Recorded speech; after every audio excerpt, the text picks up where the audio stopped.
everybody, welcome back to the Claremont Classic Garage. Today we're going to start a new odd jobs and small projects video. Let's get started. First order of business, as you can see, we've got a metal bin dropped off. The scrap metal is starting to pile up around this place and it's time to clean her up. This is a 20-yard bin. Last time we had a 40-yard bin, and it was problematic trying to get stuff tossed up over the sides of it. This one's a lot shorter. First in is going to be this old manure spreader. It must weigh 500 or 600 pounds. What we got to do first, I've got the back of it stuck in so I'll be able to slide it in, but we've got to get the wheels off it, because if they see tires in the bin, they get upset and charge you like 50 pounds each for them. And we can take them to the local transfer station for free.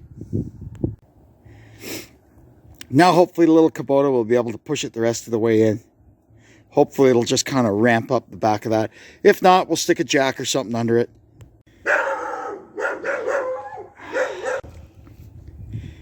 Well, there you have it. It's in there with lots of room to spare. Now we could start getting the rest of the stuff in here. Guys, please.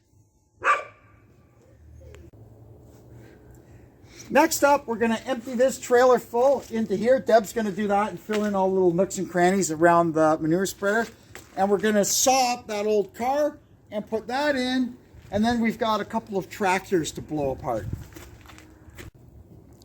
Cooper and Nugget are out enjoying the day. It's a beautiful day. It's the, what is it, Deb? The 24th of November? Yeah. And it's nice, pleasant, beautiful.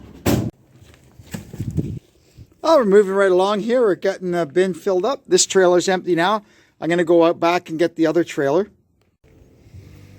The car is getting smaller. We're gaining on it. Trailer number 2 is empty. The bin's starting to fill up a little more, but we still got lots of room.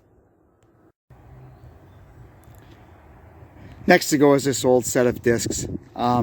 These were great back in the day on the drawbar tractors, but modern times, people want their discs to be able to lift up with a 3-point hitch or have hydraulic wheels for transporting on them. You just can't give these things away anymore. So we'll cut it up and put it in the bin. There we go. Once I separated the 2 halves of the disc, the little Kubota had no trouble at all lifting it, and we got it right here in the top of the bin.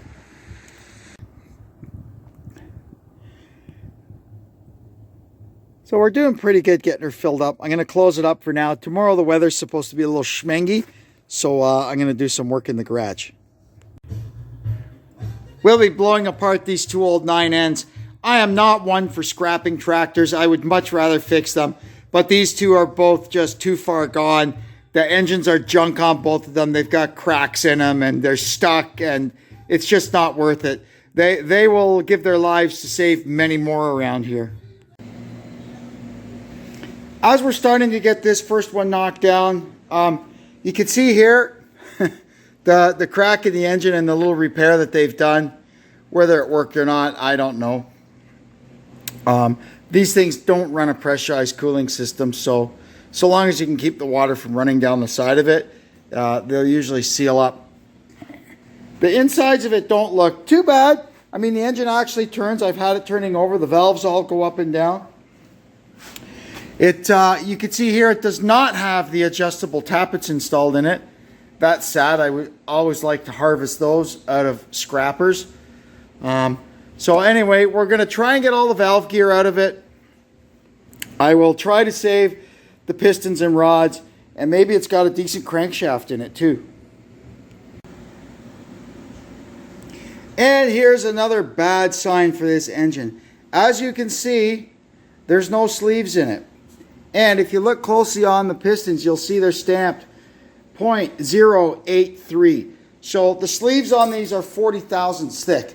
So that means the bore is roughly 80 thousandths larger in diameter. Or pardon me, that means the bore in the block is 80 thousandths larger than the actual bore of the finished bore in the sleeve. So what an old trick used to be, rather than re-sleeve them, they would just knock the sleeves out, hone that block a few thousandths, and put in these 83 over pistons and rings. Great idea, except the block was not made to have rings running on it. It just doesn't have the nickel content. So it wears profusely, and the block, once you've done that, your only salvation is to just bore it and have normal hammer-in machine shop sleeves put in it. That's one and done.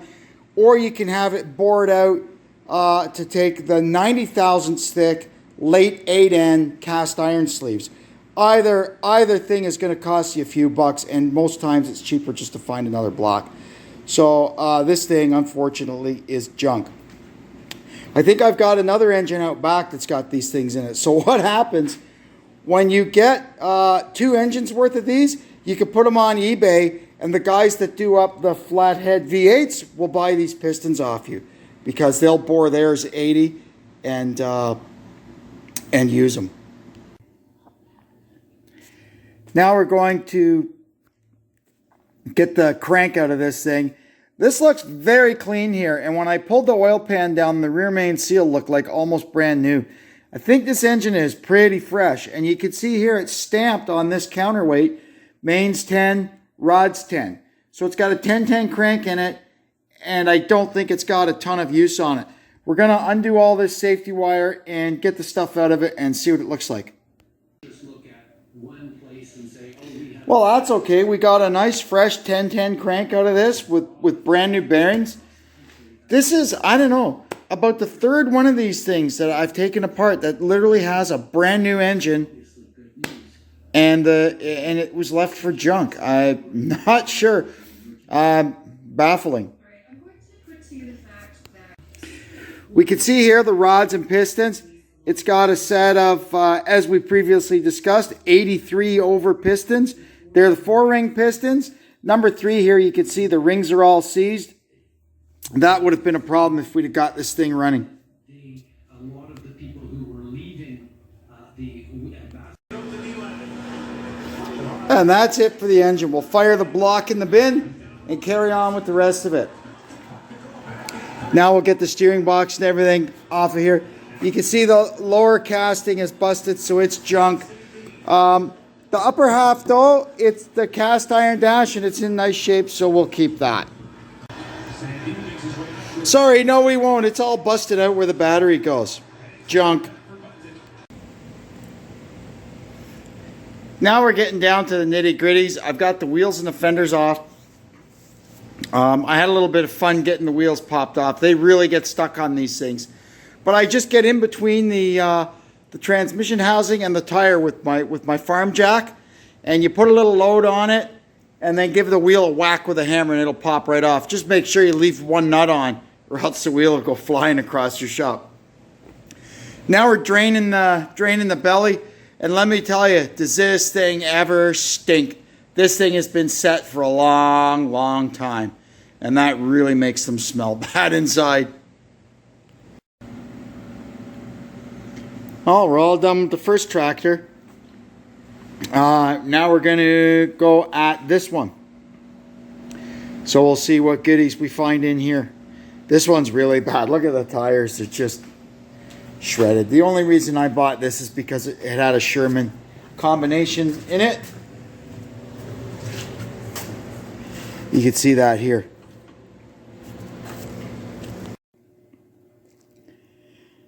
Oh, we're starting to get this one knocked down.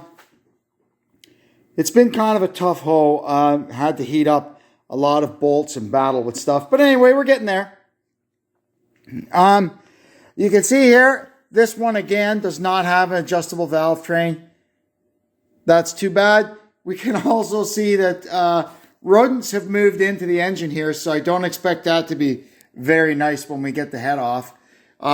The head is busted free, so I'll be able to lift that off in a second. We'll have a look inside. Well, it's not as bad in here as I thought it would be.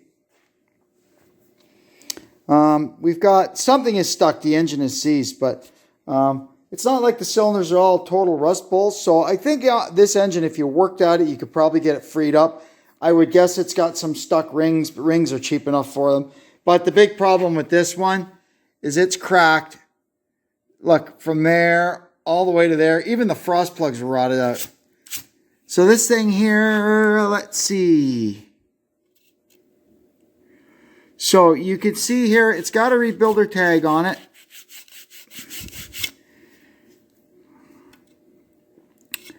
So it looks like the cylinders are 000. That means it's standard bore. They just went and put another set of sleeves in it. So that was easy enough. And the mains are 20. You can see 020. And the throws are also 20. So we may have another nice clean crankshaft in this one. We'll find out when we get the engine off and get it flipped over. There's the engine stripped down. And like the other one, I got a nice fresh ground crank with new bearings, new pistons. This is unbelievable. Theoretically, I probably could knock the sleeves out of this one and save them for another one, but I may do that yet. We'll see how time allows. And there it is, the Sherman combination transmission. The reason we bought this tractor. I'm going to get that out of there. Probably first I'll get the steering box off. To get this thing out, you have to remove the cross shaft for the clutch, and then it comes out the front. It's bolted to the back there. I don't know. This one should have. This is a 2N or a very, very late 9N. I think we determined it was a very late 9N. So it should have helical gears in the transmission. Now we'll get this all stripped down and off of here. Not much left of it now. We got our Sherman transmission out. Seems to be in nice shape. It's got its original paint and its original decal. That's so cool. Important thing, if you're ever harvesting a Sherman transmission out of a wreck, you have to make sure you get the adapter plate for it. The one for the combo is this one. It's a cast piece. And the one for the overdrive or underdrive is a pressed steel piece. But this, I mean, you can buy these. There's guys that reproduce them, right? But best to just have your original. And people will pull this out and not realize they have to pull this out and leave it behind. And then this, you have to buy a new one. Anyway, somewhere down the line, we'll tear into this and see how it is inside. As far as the rest of this thing goes, we just have to finish blowing it apart. We'll get the transmission off, pop the lift cover and the pump out of it. This main center housing, I'll show you what's unique about this. Even though this was a 2N, this center housing is 8N. When you see the 2 extra ears on it, you know you've got an 8N center housing. The 9N and 2N only has the middle one here. And what's unique about these is they've got underneath here, I don't know if we could see them. Yeah, you could just barely see them right there. There's the 4 5/8 bolt holes that allow you to put a swinging drawbar on these. 9Ns and 2Ns do not have those holes underneath there. Only Ferguson's and 8Ns have them. So if you're mucking around with a 9N or a 2N and you've got it stripped right down to nothing, if you could find a center housing from an 8N or a Ferguson, you're well off to use that. And then you can put an aftermarket swinging drawbar on it. Well, there's the end of that. Next time I got the Kubota out, we'll use it to lift this stuff up and fire it in the bin, and then we'll see what else we can find. You can see there's a lot of stuff sticking out the top of it. It's getting full, but there's still a little space in the back of it, so we'll do our best to fill it up. Next into the bin is this old Chrysler 318 engine. It was a bit of an oddball. It was a real 1981 special ordered 318 4-barrel engine. They didn't make lots of these, but this is one of them. So what they did is they just put 360 cylinder heads and intake manifold on an old 318 short block. That's what Chrysler did. It gave it a 4-barrel, but they didn't change from the 318 broomstick camshaft. And the problem with this is the big combustion chambers on the 360 heads really did a number on the compression. So in the end, it didn't make as much power as it could have if they'd have put a little more into it. But anyway, we'll keep the intake manifold, and yuck, I don't think this will be doing much more running, eh? Oh my God. That's what 20 years of sitting around this place will do to an old engine that's not properly protected.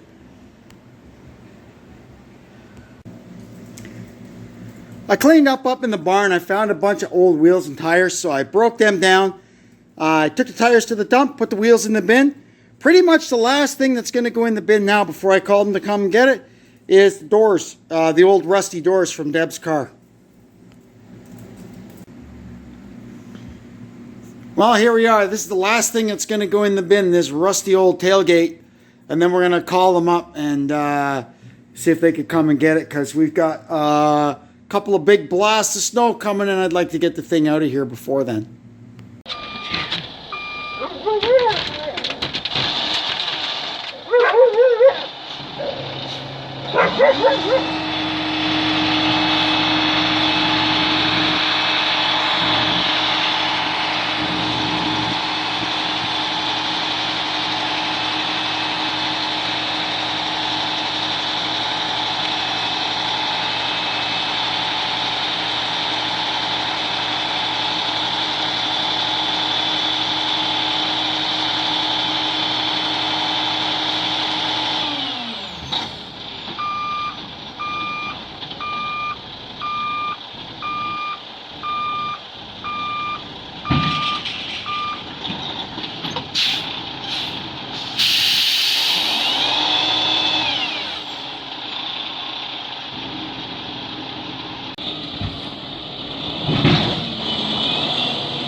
Well, that's that for the metal bin. They took it away.